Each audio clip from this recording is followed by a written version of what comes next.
Hey, this is Stacia, and we are going to take a look at, well, I have to be honest with you, it's probably one of the best games that I've ever played in my life, if not the best game I've ever played in a tournament. So, I'm pretty excited to show this game, and let's get started.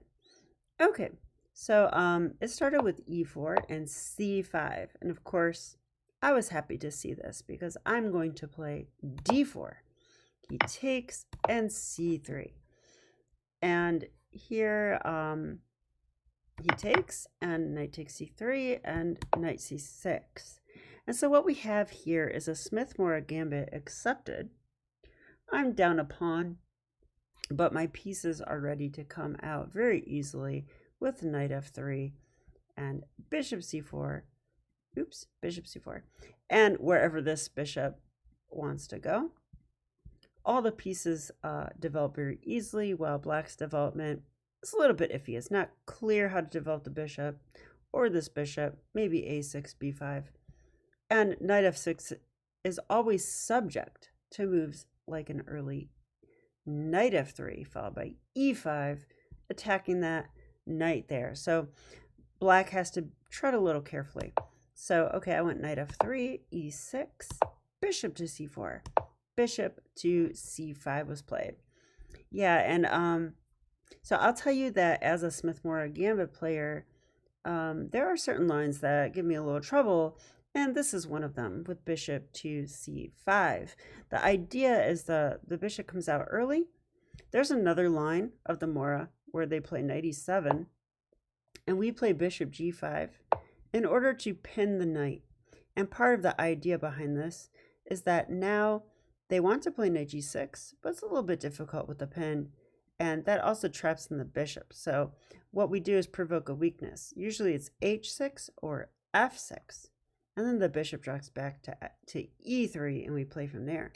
But the idea behind bishop c5 is that black is going to play this knight e7, knight g6 idea without having to deal with the pin, because if knight e7, like let's just say a castle and knight e7, after bishop g5, this pin is no big deal at all because this bishop is outside the chain. Black could just castle. And black's going to just say like, okay, I castled.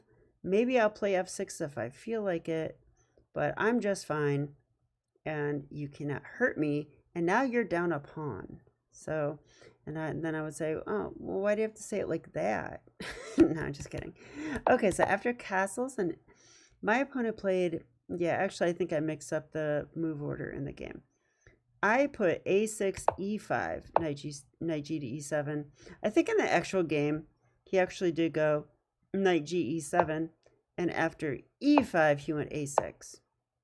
Okay, but it transposes. So, okay, e5, knight g, e7. Okay. The idea behind e5 is that if we don't play this move, black is going to be just fine. So, like, for example, the normal plan in the Morra, the mechanical plan, the go-to plan, is queen e2 and followed by rook d1. But if we play this way, they just go knight e7, rook d1, knight g6, and okay, I mean, what's the problem, right? Like, I'm not exactly sure. They can try that, I guess. They could even play bishop e7, it's probably totally fine, but they could play queen b6 or queen a5 maybe, and just castle next. And I really don't see any issues for black. They could even try, not queen a5, but, yeah. Okay, let's just play this. And I was thinking, here, I guess I would take, I don't know what else to do. I just think that black's kind of fine here. They're going to play b5, bishop b7, castle. And it's tough to find a way to punish this. I've done this many times, which is why I looked at this variation the week before I played this tournament. Not because of the tournament, just because I was studying, which I always do. So, okay, I went e5. This is what I learned in my studies, that the idea of e5 is quite nice, and I'll demonstrate. After knight g to e7, we can, instead of playing this normal mechanical plan of queen e2, rook d1, we can play a little more energetically with the move knight to e4.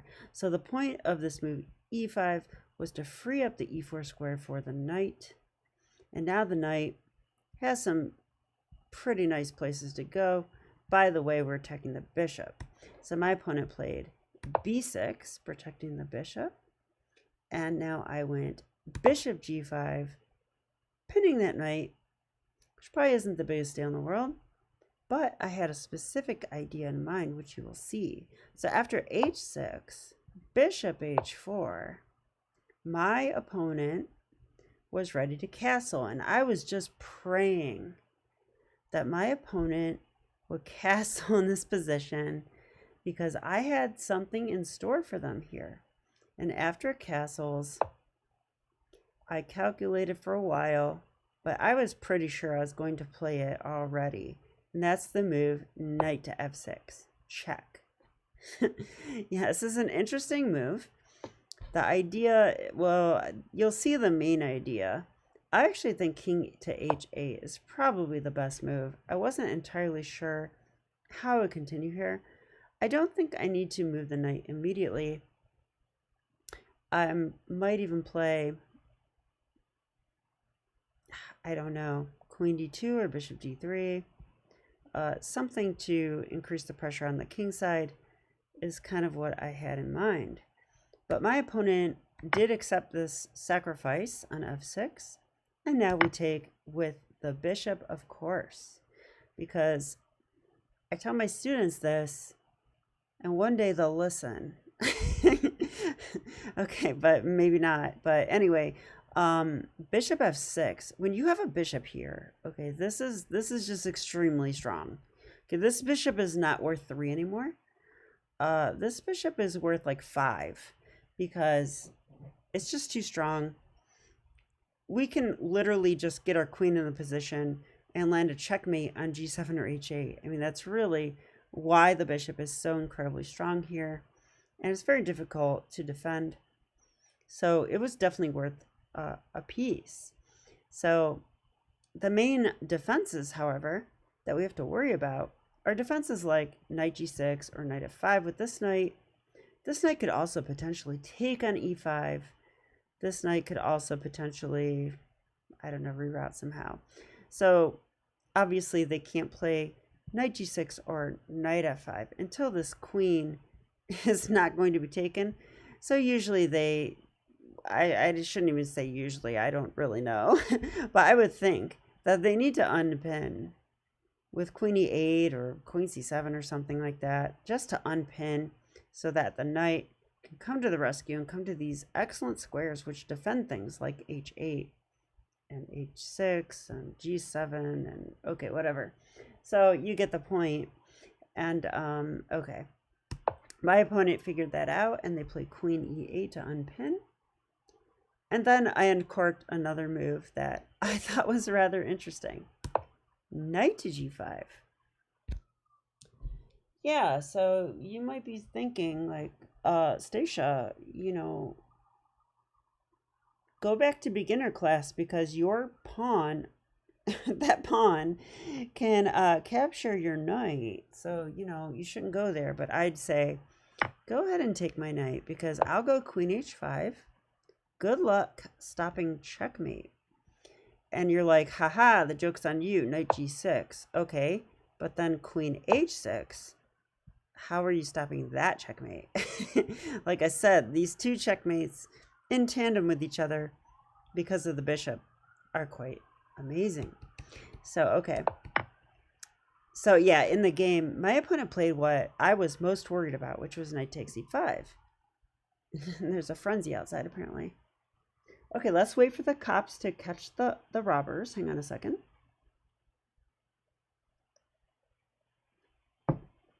Okay, they got him. Let's continue. Knight takes e5. I was a little worried about this move. I mean, when you're in an actual tournament game and this lands on the board, it's a little unsettling because, okay, that just undermined the bishop.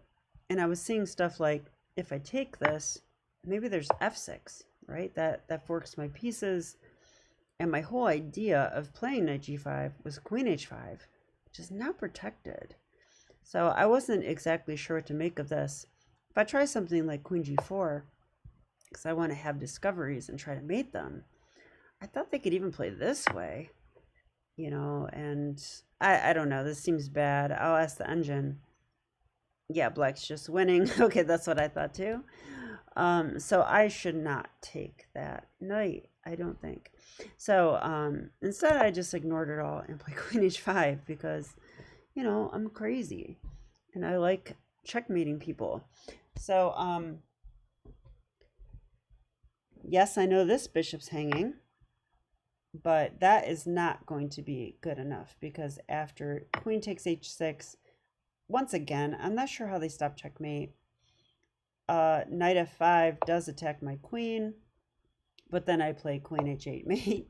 And if they go knight g6, protecting h8, we go queen h7, so, or queen g7, sorry. So this all works out. So I'm quite pleased with myself. Sounds kind of funny to say, but it's true. I mean, I'm pretty happy with this game. Okay, knight f5. Hey, I train hard, okay? I really do look at chess all day, and I've sort of like handpicked students that I think are awesome, that are fairly strong, and when I'm teaching them, I also get some training in because they're strong enough to test me. So yeah, so cut me a break. Okay, so knight f5. And yeah, even my student Aiden was like, well, can't you just go g4? I was like, because I showed him this game. I was like, yeah, you are my student. Look at that. Okay, so knight takes g4, queen takes. Yeah, and I feel like my opponent, you know, kind of lost the thread here. They should do something else. After g4, I'm not saying I know what they should do, but I feel like taking on g4 is just giving up. It's just giving up. But what could they do? I mean, is knight g6 a move or what? Let's look at it. If knight g6, I guess I'd take on f5. Now that's hanging. Yeah, this is tough. I don't know what to say. I really don't. Can they go bishop e7 or something like that? Well, if bishop e7, I take here, threatening this mate and this mate. So if they take here, I just do this one. So wow, I wonder if bishop e7 right away is a move. Let's look at that. So if, I think Calvin Blocker showed me this. I did meet up with Calvin Blocker. He liked this game, which made me happy. I don't think he's ever been happy about one of my games before. But even though I didn't play engine perfect this game. There are games where I played engine perfect, but that probably wouldn't matter to Calvin Blocker or me that much. It matters a little bit. But playing like this is what I'm striving for. This is progress. So, okay, I'm just wondering about bishop e7 here because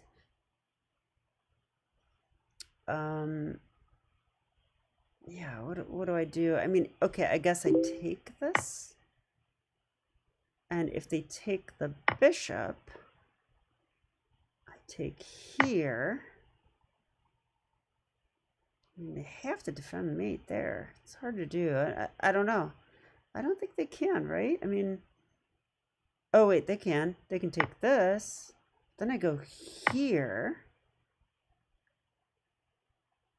Knight g6 is met by pawn takes g6, so maybe that's okay. I don't know. Let's look at that real quick. Because I was thinking if they take with a pawn, it's actually protected by the queen.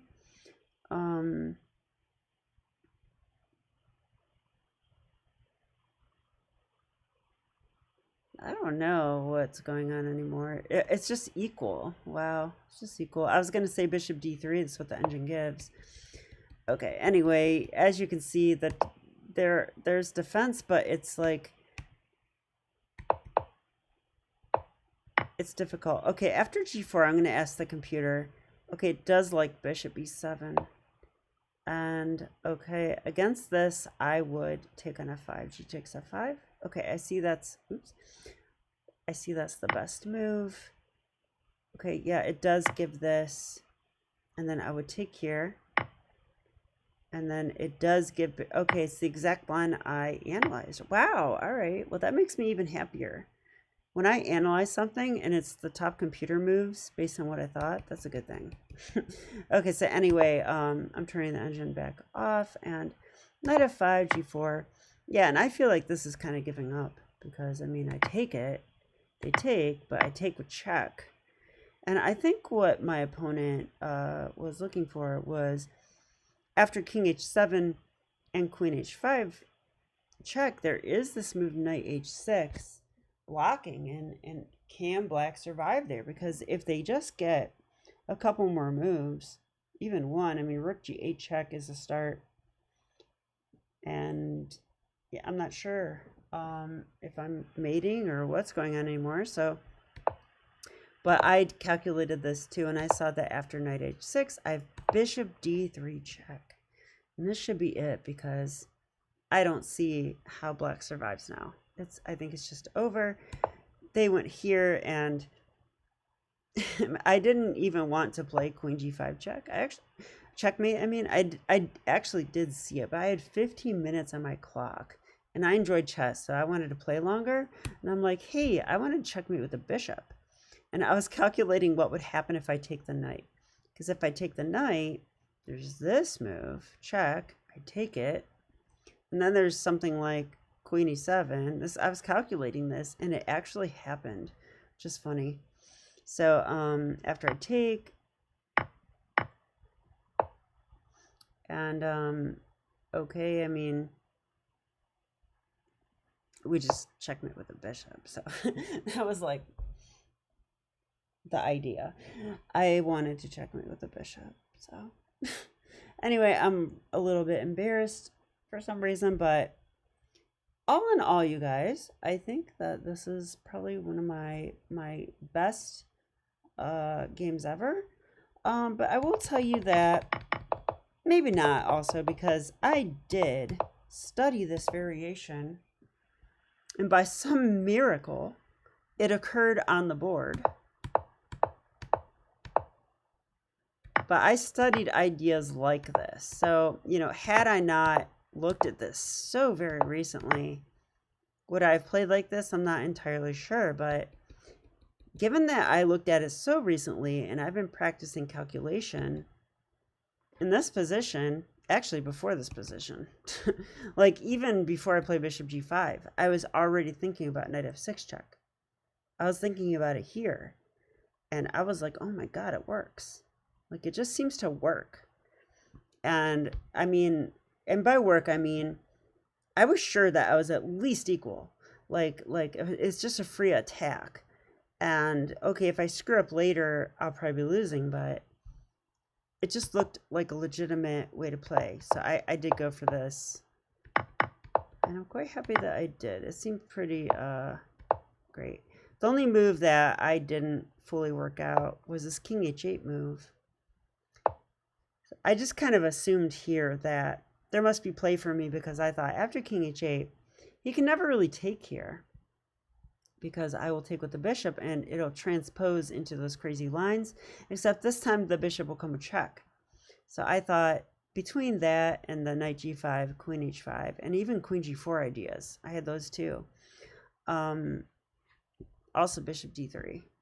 All these ideas I thought were sufficient even there, even though I didn't calculate it. So yeah, okay, I'm babbling, but I hope you enjoyed the game, and I'll be back with more chess. Okay, bye.